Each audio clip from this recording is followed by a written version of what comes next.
Slinky's the name and clowning's my game. How'd you like me to come to your house on your birthday? Have your parents call this number. Some cartoons were loud, some were heroic, and then there was one that looked you in the eye, held up a plate of lasagna, and said, "I hate Mondays." Classic. Welcome back to 5-Minute Rewind, where we dig up the classics that shaped your childhood and your personality.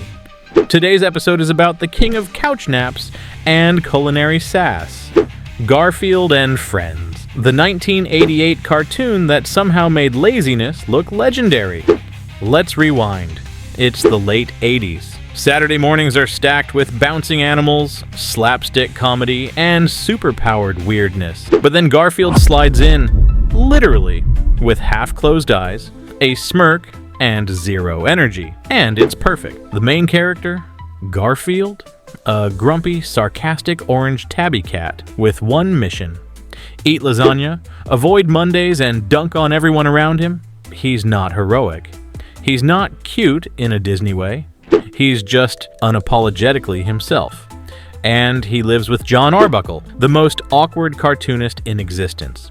And Odie, the happy-go-lucky dog who gets pushed off tables more than he barks. Voiced by the legendary Lorenzo Music, Garfield's tone was so dry it could absorb all the spilled coffee in John's depressing bachelor kitchen. The voice, the timing, the unimpressed stares. It was like watching a cat deliver a stand-up routine from a recliner. But Garfield didn't hog the spotlight. Each episode featured a second segment called U.S. Acres, set on a farm with a whole new cast. Orson the pig, book-loving leader, Wade the duck, panic-powered, Roy the prankster rooster, and Sheldon, a chick who literally never hatched. Yes, really. It was Looney Tunes meets Barnyard Therapy. The two halves of the show were completely different. Garfield's side was sarcastic and chill. U.S. Acres was fast, weird, and noisy. And somehow they balanced each other perfectly. The animation, clean and classic. The kind that felt like Sunday comic strips brought to life.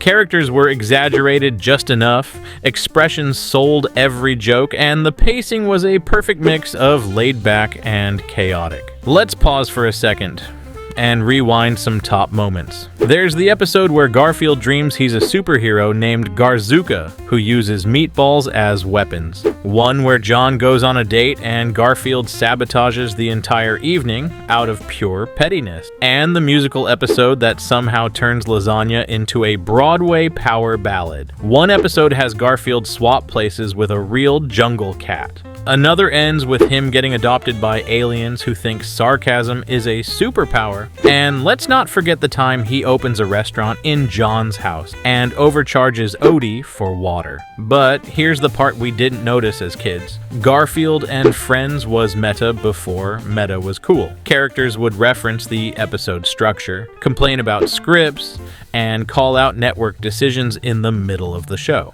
Garfield even once looked directly at the screen and said, "Don't worry, we'll be back after these messages, whether you want us to or not."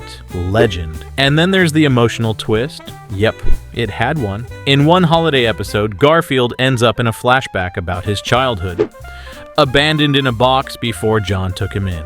No jokes, no sarcasm, just quiet music and sadness. It hits you like a brick covered in lasagna. The voice cast also included Tom Huge as John and Greg Berger as Odie and Orson. But it was Lorenzo Music who made Garfield sound like the inside voice of every adult who was too tired to deal with anything today. You could feel the exhaustion and the wit. And don't even pretend you've forgotten that theme song. We're ready to party. It was louder and more hyper than Garfield himself, which made it even funnier. Instant serotonin. Behind the scenes, the show was based on Jim Davis's comic strip, but it added so much personality. Instead of adapting stories straight from the strip, it played with format, broke rules, and let the characters be weird in the best ways. It ran from 1988 to 1994, 7 seasons, 121 episodes, and more lasagna jokes than any FDA-approved diet would allow. It didn't just stay true to Garfield's voice, it expanded it. He became an icon, a mood, a meme before memes were memes. So if you ever took a nap and called it being productive, or pushed your sibling off the couch and said, "Garfield made me do it," you're not alone. Hit like if you ever tried lasagna because of this show. Drop a comment if we should rewind Heathcliff next, or maybe give US Acres its own chaotic spotlight. This has been 5-Minute Rewind. Stay cozy, stay unimpressed, and remember, hating Mondays is practically a personality trait now.